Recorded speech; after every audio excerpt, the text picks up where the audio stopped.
Hey guys, so in this video today, I'm going to teach you how to register for the Liveauctioneers account. So today's video, I'll be showing you today on how you could register to Liveauctioneers and start bidding. So let's go ahead and get right into it. First and foremost, head over to the top right hand corner and click the join button.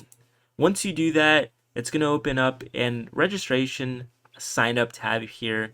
All you have to do is just type in your email. So I'm going to type in the webguide brand at gmail.com. Accept the terms and cookies policy and then click start now. So then you're going to want to give yourself a password for your account. So I'm going to go ahead and type in a password for my account. Once you do that, click join.